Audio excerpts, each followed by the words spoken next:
Welcome back. I am Adrian. Today we leave the modern noise behind and return to your beautiful city as it was in 1905. You walk these streets every day, but you have never seen them like this. Let's uncover the past together. Leeds, 1905. A city sculpted from red brick and coal smoke. Here, the heartbeat of industry thunders beneath a grey sky. Electric trams glide through Briggate, replacing the old rhythm of hooves. They carry the thousands who keep this city moving, day and night. They call it the workshop of the world. Inside these walls, wool is spun into wealth by hands that rarely stop to rest. The looms beat out their steady thunder, hour upon hour, while a watchful line of women keeps the threads from faltering. Sunlight. At Kirkgate Market, the city gathers. From fine cloth to fresh food, it is a cathedral of commerce where every penny counts.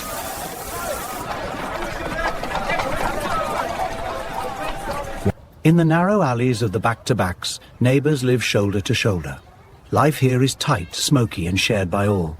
Washing strung between the brick walls marks the only sky the children know. Games of marbles and scuffed boots on cobble are the day's small joys. From the deep pits comes the coal that feeds the furnaces.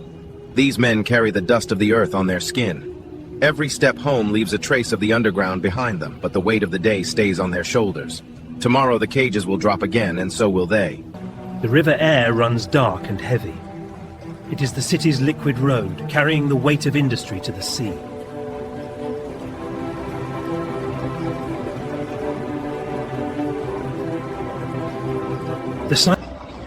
In City Square, bronze statues watch over a wealthy metropolis.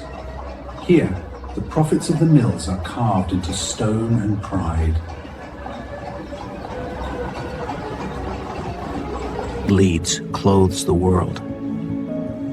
In crowded rooms, tailors stitch the suits that will be worn in London, New York, and beyond.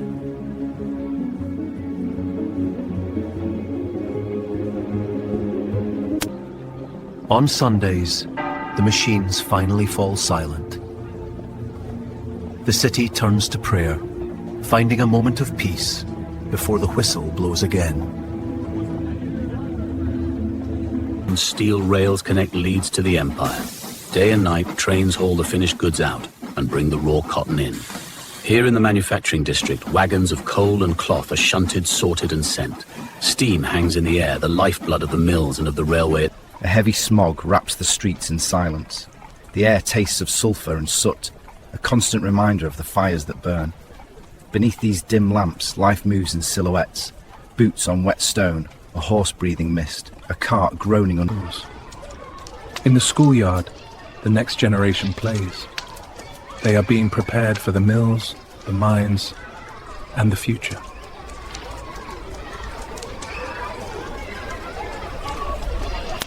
Away from the factory noise, the tea rooms offer a moment of rest.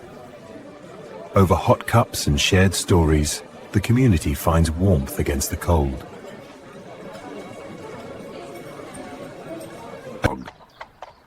Far from the smoke, the mill owners live in stone villas. Here, the air is cleaner, and the gardens bloom in silence.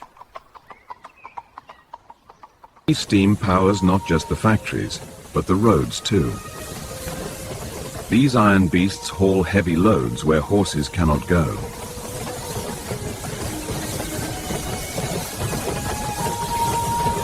News travels by the shout of a boy. Headlines from the Empire ring out on street corners, connecting Leeds to the world.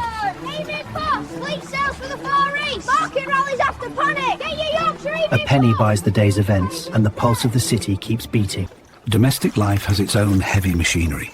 With strength and patience, women wage a daily war against the city's soot. A mangle's iron belly twists water from the cloth, steam rising like the breath of a hard-worked animal. Each sheet wrung and pegged, another victory in an unending tears. When darkness falls, the grand theatre lights up. Rows of gas lamps beckon like beacons, their glow caught in the wet stones beneath the wheels of waiting carriages.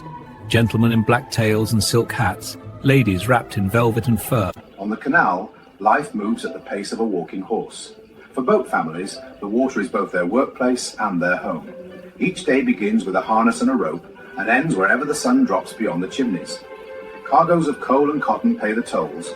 Hot fish and chips, wrapped in newsprint, feed the hungry workers. A simple, warm comfort against the cold northern night.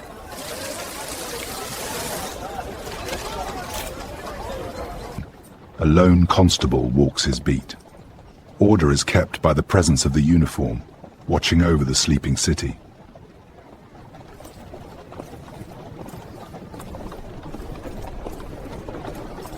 Inspiration. Knowledge, too, is being forged. In these red brick halls, the minds of the future are sharpened for a changing world.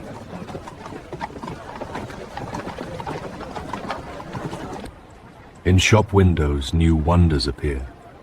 Machines that capture voices and moments, hinting at a century of change to come.